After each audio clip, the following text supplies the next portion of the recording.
All right, welcome to today's Explainer. Today, we are diving headfirst into a story that literally rewrites the rulebook on attraction.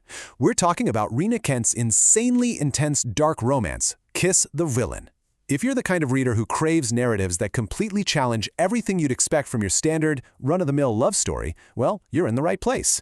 We're going to break down exactly how this book gets such a massive psychological grip on its audience. But hey, real quick, before we get into the weeds of this psychological breakdown, just a heads up that the full audiobook is actually available through the link down in the description. It's an absolutely incredible way to experience this narrative firsthand as we unpack its core themes today, so definitely check that out. Okay, so let's start with the core psychological conflict of the whole thing. Just think about this for a second. What happens when the very person you were supposed to absolutely hate becomes the one you just cannot stop thinking about? And this isn't some abstract hypothetical, right? This is the irresistible hook that drags us straight into the dangerous tension of Kent's world. It immediately sets up this deeply complex psychological conflict and lets us know, right out of the gate, that easy answers, yeah, they simply don't exist here. Because, let's be honest, typically the romance genre offers us something light, predictable, and fundamentally safe. You know what you're getting.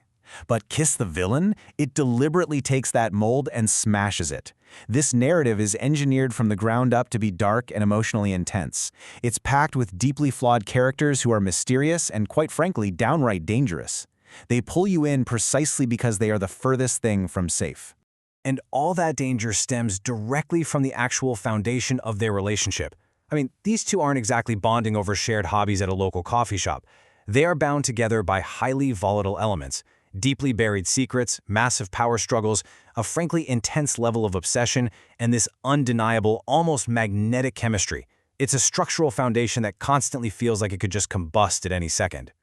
The source material actually captures this dynamic so perfectly with this observation. Every conversation feels like a battle. Just think about the sheer psychological toll that takes. It means there's this relentless, exhausting, but somehow completely exhilarating conflict defining every single time they open their mouths. There's no downtime here. Every interaction is a strategic, highly calculated move on a chessboard. But here's the thing. It's not even just the spoken words that are weaponized. As the text notes, every glance hides another layer of truth, which is just brilliant. It shows us this deceptive reality where it's not only about what they're saying to each other, it's about what they're actively choosing not to say.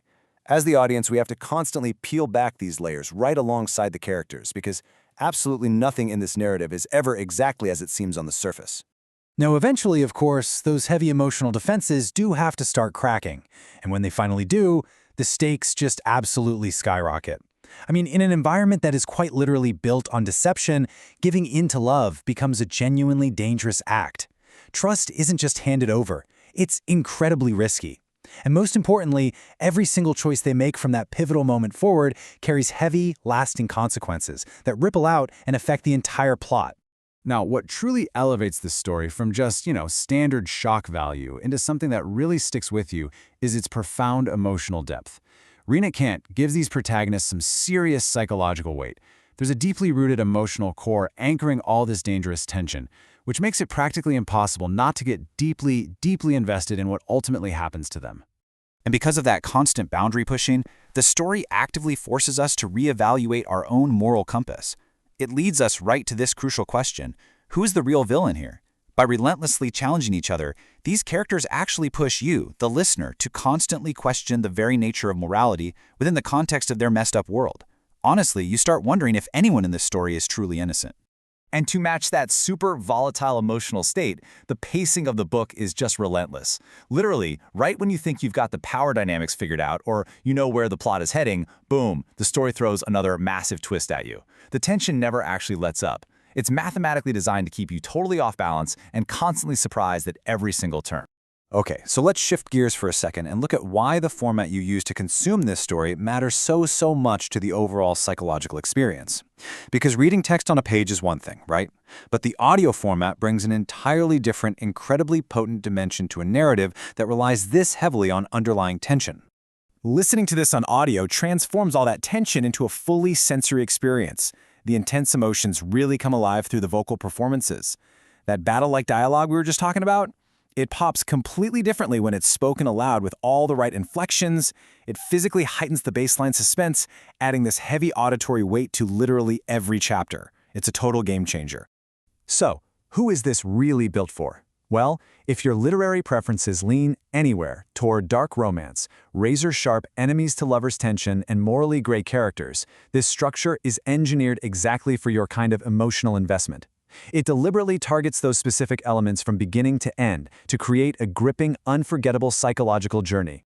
And just one last quick reminder for you. If you want to experience this intense narrative and those amazing layered performances for yourself, you can go ahead and start your free trial to grab the audiobook through the link down in the description. Highly recommend it. To wrap things up today, I want to leave you with one final, provocative thought to chew on. In a world built on secrets and obsession, is it even possible to fall in love without becoming a little bit of a villain yourself? It's a fascinating, deeply complex question about that super blurry line between love and darkness. Thank you so much for joining me for this explainer, and as always, keep learning.